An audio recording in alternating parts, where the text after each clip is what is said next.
이 시간 하나님께서 우리에게 주시는 말씀은 요한복음 11장 17절에서 26절까지입니다.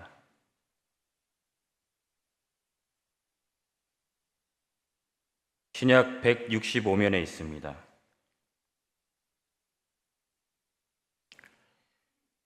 요한복음 11장 17절에서 26절까지 말씀 제가 봉독해 드리겠습니다.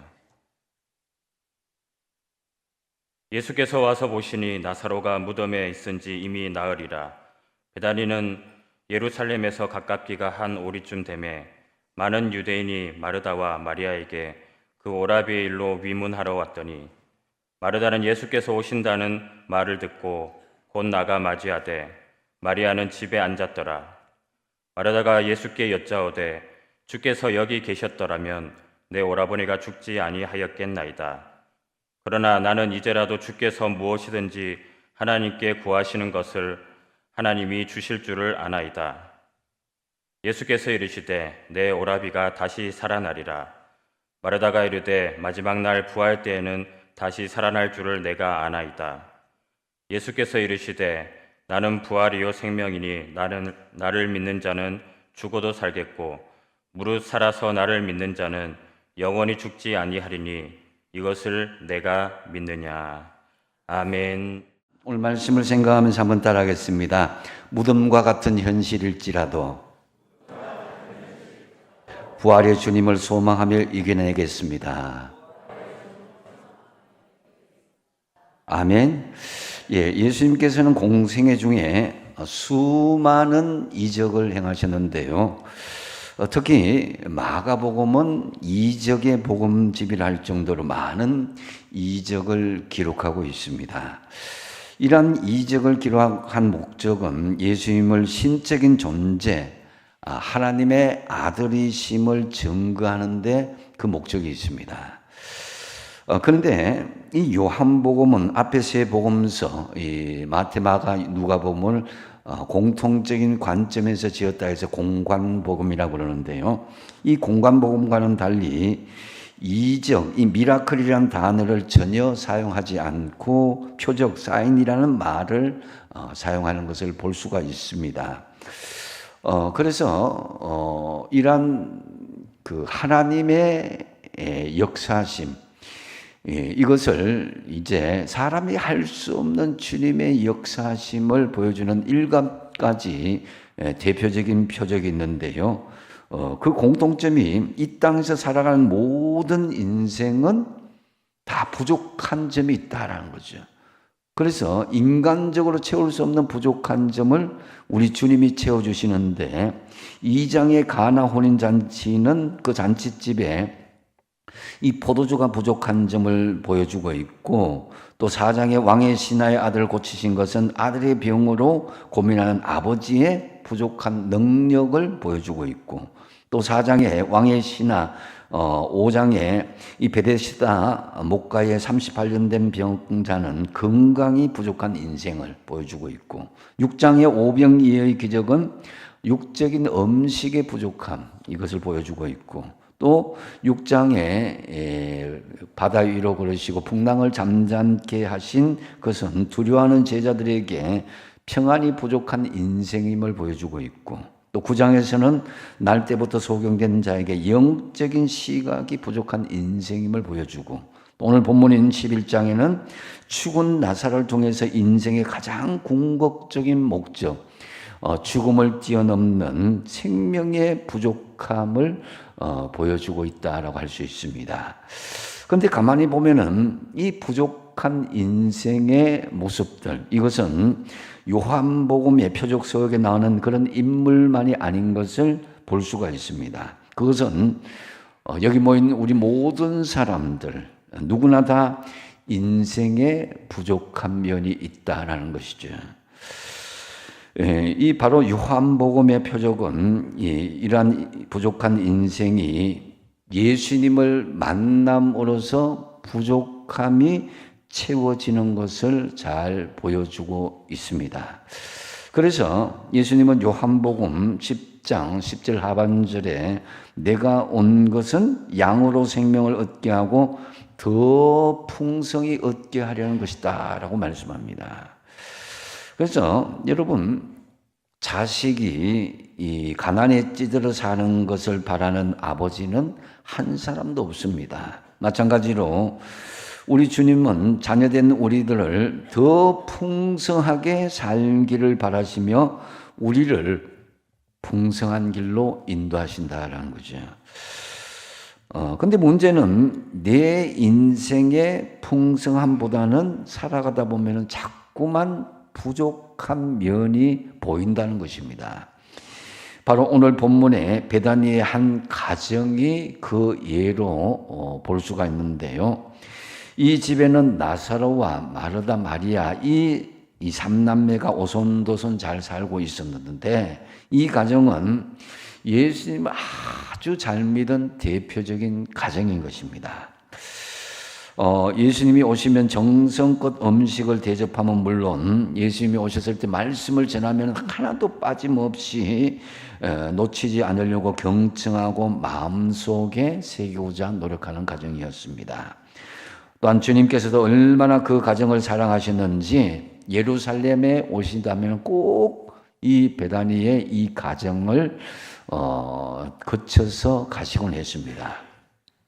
그렇다면 여러분, 이 나사로 가정은 예수님이 오신다면 전혀 부족함이 없어야 당연한 것이 아니겠습니까? 하지만 이 삼남매의 집에 하나뿐인 이 아들 나사로가 갑자기 중한 병에 죽게 되었다는 거죠.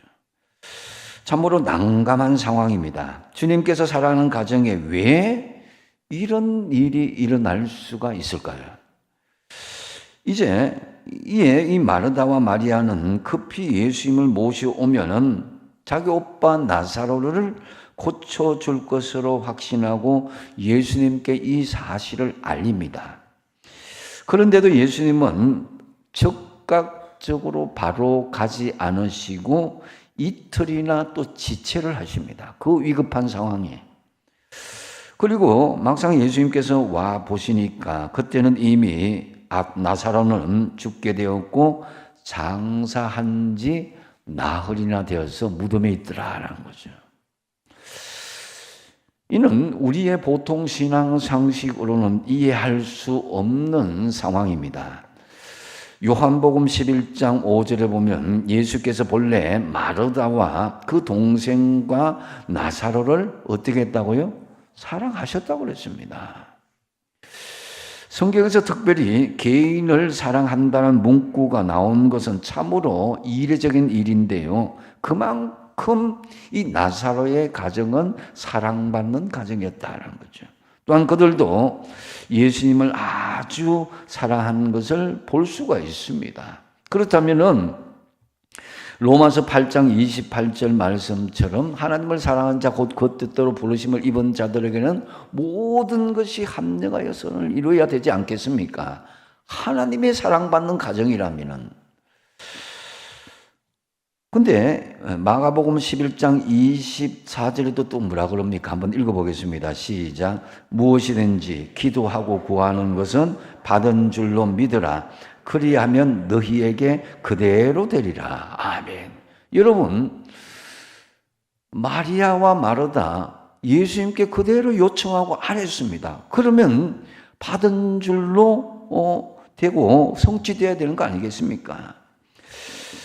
주님을 간절히 사랑하고 또한 간절히 기도하면 응답받고 형통한다고 말씀하셨는데, 그러나 이 나사로 가정은 만사불통 같은 절망적인 현실이 되어 있더라는 것입니다.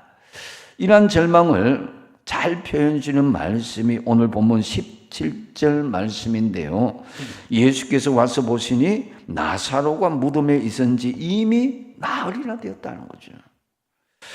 죽을 병에 걸렸다 하더라도 절망적인데 시신이 되어서 무덤에 들어간 지 나흘이나 되었으니까 얼마나 애통하고 절망적인 심정이었겠습니까?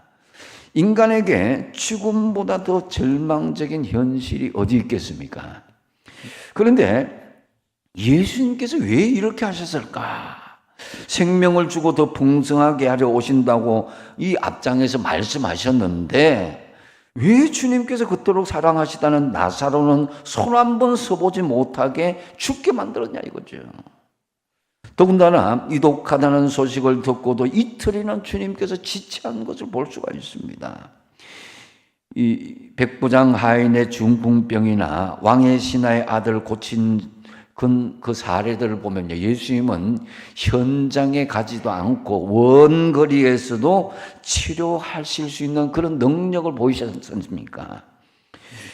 그렇다면은 정가를 받는 즉시 말씀 한마디만 하시면은 이 나사로의 이 질병을 고칠 수도 있을 텐데 왜 이렇게 무덤에 들어가서 썩어지는 극한 상황까지 만들었냐 이겁니다.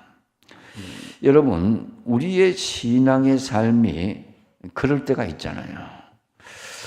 하나님의 사랑받는 자녀임에도 우리가 스스로 확인하고 하나님의 은혜를 우리가 체험하는데도 때로는 문제가 점점 악화되는 경우가 있다는 거죠.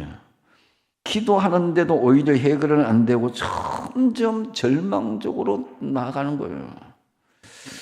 이것이 사실 하나님의 무관심이나 이 상황을 몰라서 그랬을까 생각을 본다면은 그렇지는 않다고 분명히 우리가 예수님에 대해서 확신하고 있습니다. 주님은 이 나사로의 누이들이 이 사람들을 보냈을 때 4절에 앞서 보면은 이 병은 분명히 죽을 병이 아니다라고 말씀하셨고 11절에도 이틀이 지나서 제자들과 함께 계시면서 우리 친구 나사로가 죽은 게 아니라 어떠 같다고요? 잠들었도다 이렇게 말씀하십니다. 이것은 이틀길이나 되는 먼 거리에 계셨지만 베다니에서 일어나고 있는 그 모든 일을 아시고 계셨고 또 예수님은 나사로의 죽음은 생각지도 않고 있다는 것을 알 수가 있습니다. 여러분, 고난 중에 우리가 있을 때 기억해야 할 것은 우리의 눈물과 탄식과 고난의 모든 사정을 주님께서 다 기억하고 아신다는 것을 믿으시기 바랍니다. 다윗은 시편 139편 2절 4절에 이렇게 고백하고 있는데요. 같이 한번 읽어보겠습니다. 시작. 주께서 내가 앉고 일어섬을 아시고 멀리 있어도 나의 생각을 밝히 아시오니 나의 모든 길과 내가 눕는 것을 살펴보셨으므로 나의 모든 행위를 익히 아시오니 여호와여 내 혀의 말을 알지 못하는 것이 하나도 없으시니이다. 아멘. 하나님은 다 알고 계십니다. 그럼에도 우리에게는 의문이 생기기도 합니다. 다 아시는 분이 왜 그토록 사랑하는 나사로의 가정을 죽도록 그 나사로에게 내버려 두시냐? 왜 슬픔의 극한에 이르도록 만들었냐는 거죠. 그래서 주님은 다 아시는데 왜 우리에게 무덤과 같은 현실을 그대로 방치하는 것처럼 보여주시겠냐.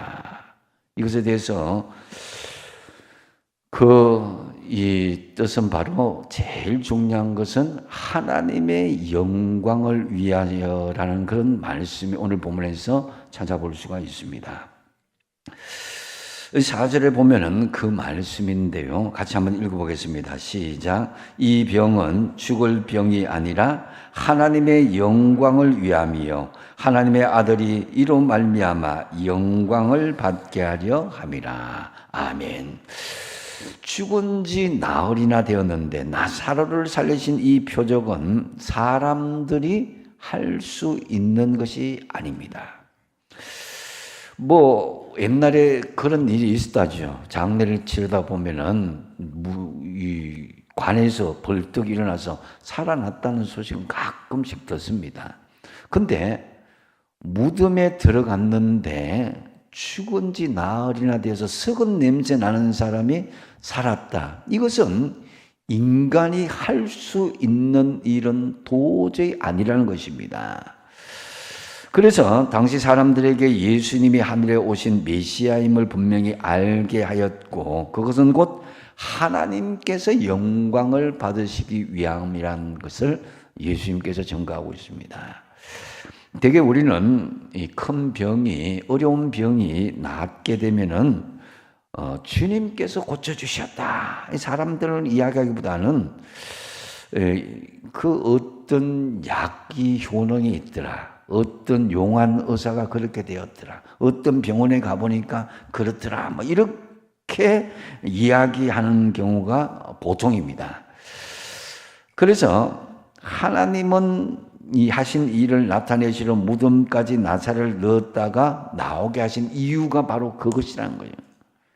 여러분, 무덤에서 죽은 나사로가 그 흰배로 수족을 동인 채로 나왔으니까 얼마나 사람들이 놀랬겠습니까? 둘둘둘둘 힘천으로 말하는데 그게 그대로 나왔다고 생각한다.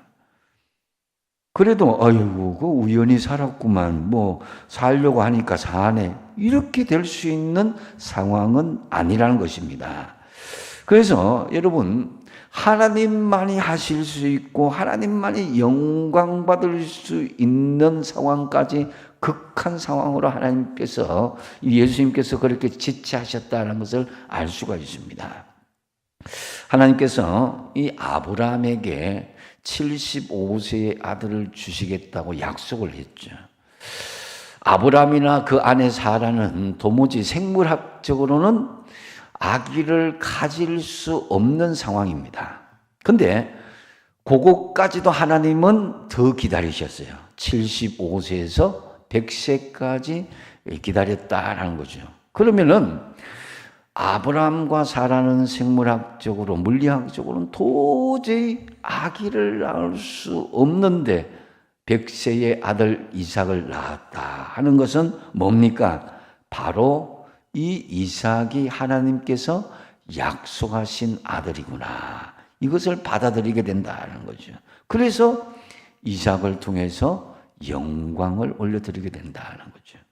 한나도 자신이 낳은 사무엘이 하나님께서 주신 아들임을 어떻게 금방 알아서 하나님께 찬양할 수 있겠습니까? 한나는 그 상황이 아들을 낳고 그렇게 생산할 수 있는 그런 상황이 아니었다는 걸 스스로 알았어요. 그러니까 이 사무엘은 분명히 하나님께서 주신 아들임을 확신하고 마리아의 찬가처럼 그 견줄 만한 한나의 유명한 찬양, 이것을 하나님께 영광을 올려드리지 않았습니까? 마찬가지로 병들었을 때가 아닌 죽음 무덤에 있은지 이미 썩은 냄새가 나는 나흘이나 된 나사로를 살리신 것은 오직 하나님만이 가능한 일이다라는 거죠. 오직 하나님께만 영광 돌리게 하기 위해서 예수님께서 지체하신 것이다라는 것을 알 수가 있습니다. 여러분들이 이 자리에 앉아 있고 하나님을 믿는 것 저절로 된 것이 아니라 하나님께서 하신 일임을 믿으시기 바랍니다. 저는 그 중에서 요즘 사실은 감옥에 갇혀 있는 이 박정환 성도를 통해서 보면은 하나님의 영광을 나타낼 것으로 확신합니다.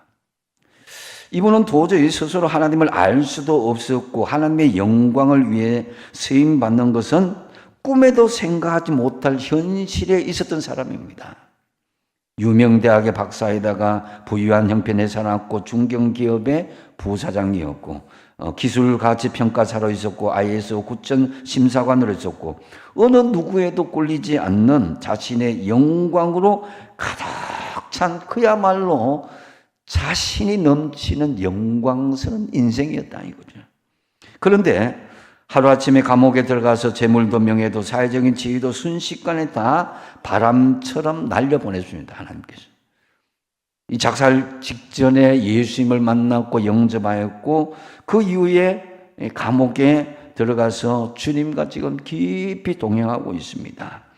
지난주에 매주마다 편지를 저에게 보내주고 있어요. 지난주에 보내주신 편지 내용은 그 변화된 내용이 실로 놀랍습니다. 일부분만 제가 읽어드리면요, 이렇습니다. 그동안 저는 저희의 꿈에 일에, 사회적 성공에 교만했습니다. 이 모든 영광이 제가 스스로의 능력으로 된 것으로 착각하고 살았습니다. 어두워져야 별이 인식되듯이 어두움을 겪고 나서야 비로소 하나님을 알게 되었습니다. 감사합니다. 중간을 생략하고 하나님께 용서를 구합니다. 무조건적인 굴복은 하나님의 뜻은 아닐지라고 생각합니다. 비굴한 안전보다 그래도 진리와 함께 받는 고난이 더 소중하다는 것을 알게 되었습니다. 뱀같이 지혜롭고 비둘기같이 순결함은 하나님 말씀을 통해서 알게 되었습니다. 고난과 거절을 당해도 믿음을 배반하지 않고 끝까지 주님을 붙들면 결국 승리할 거라고 믿습니다. 이분이 얼마 전에 예수님을 영접한 사람이라고는 할 수 없는 엄청난 영적인 깊이를 깨닫고 내 영광이 아니라 하나님의 영광을 위해서 살겠다는 그 고백은 너무나 감격지고 은혜스러운 내용이었습니다.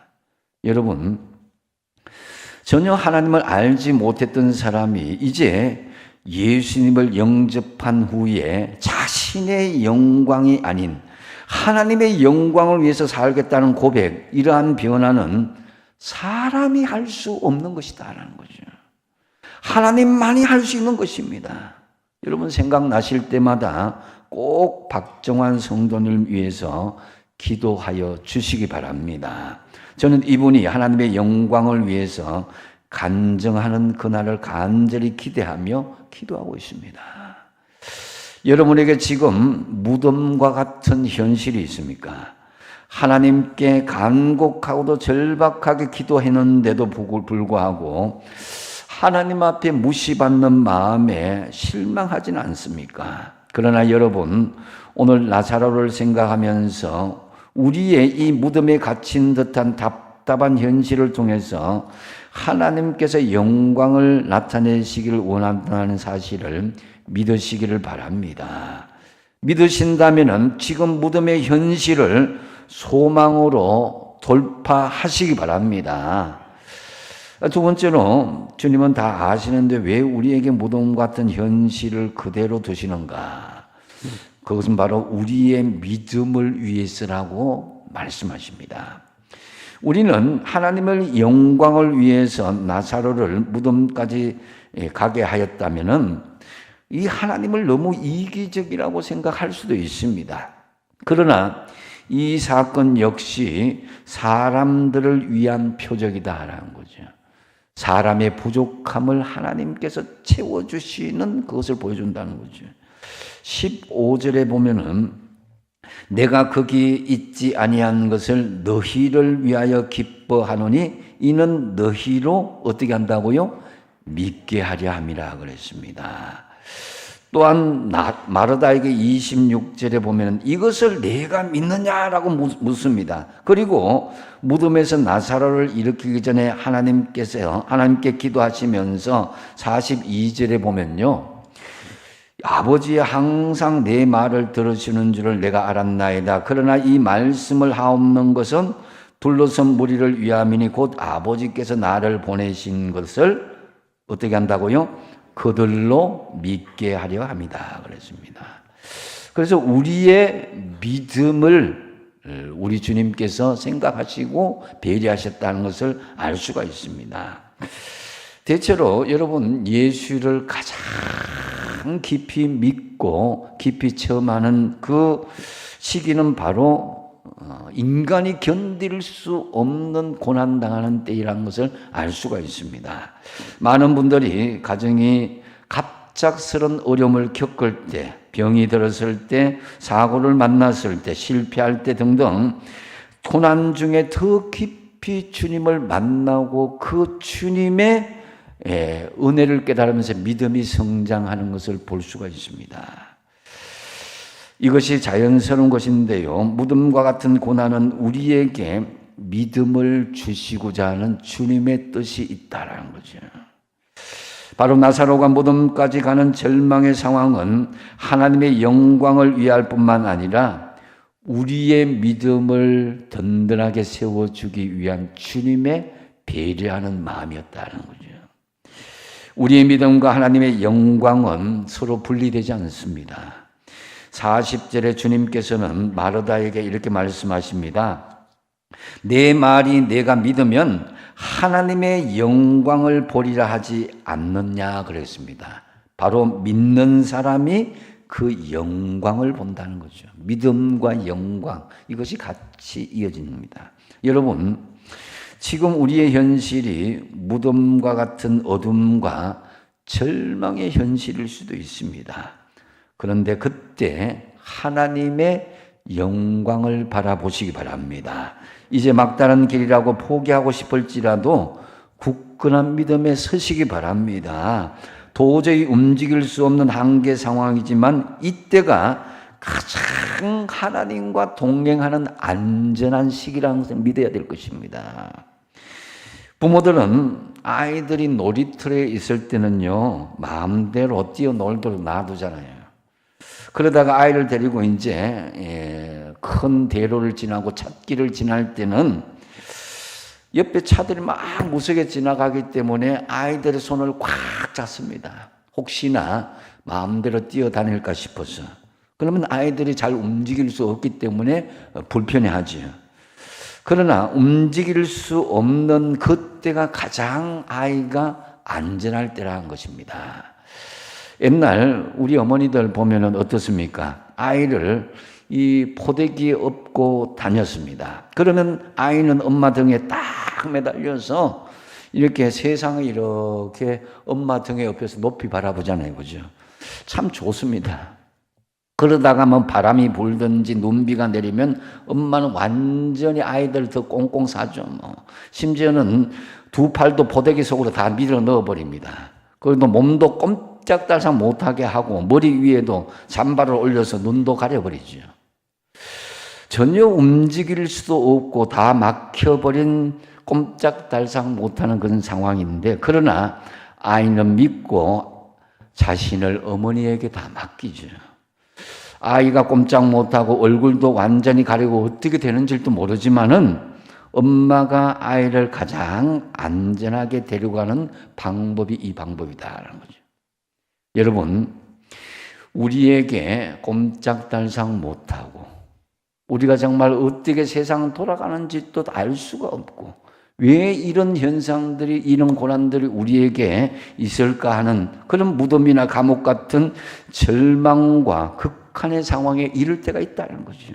그러나 그때가 우리를 절벽으로 하나님께서 밀어넣는 그런 상황이 아니라 그 가속도로 그 다음에 언덕을 더 힘차게 오르게 하기 위함이라는 것이다라는 것입니다. 예수님은 우리에게 생명과 풍성함을 주시기 위해서 오셨습니다. 이것을 믿는다면은 무덤에 있은지 이미 나으리라는 이 절망의 문구는 우리를 불가능한 현실로 이르게 하는 것이 아니라 우리의 믿음을 더욱 굳세게 하시기 위함인 것을 믿으시기 바랍니다.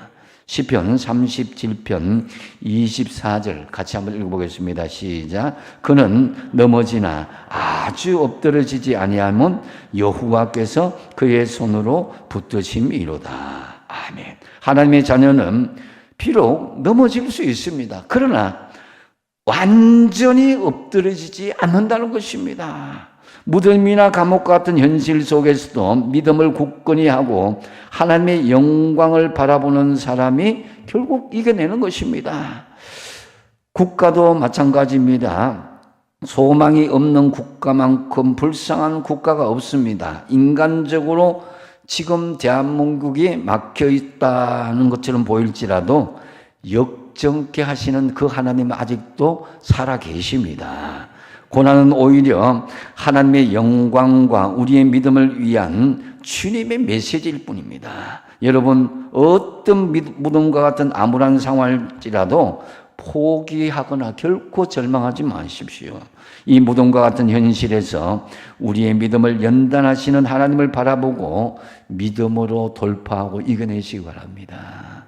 또 주님은 가장 중요한 말씀을 또 합니다. 왜 무덤과 같은 이 현실을 그대로 두시는가? 그것은 바로 부활의 생명을 주시기 위함이라는 것을 결론적으로 말씀하고 있습니다.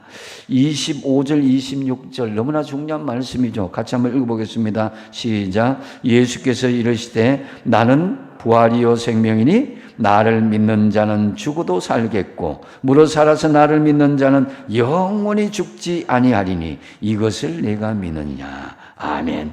이것은 예수님의 가장 강력한 자아선언입니다. 예수님이 바로 부활이요, 예수님이 바로 그 생명이란 것입니다.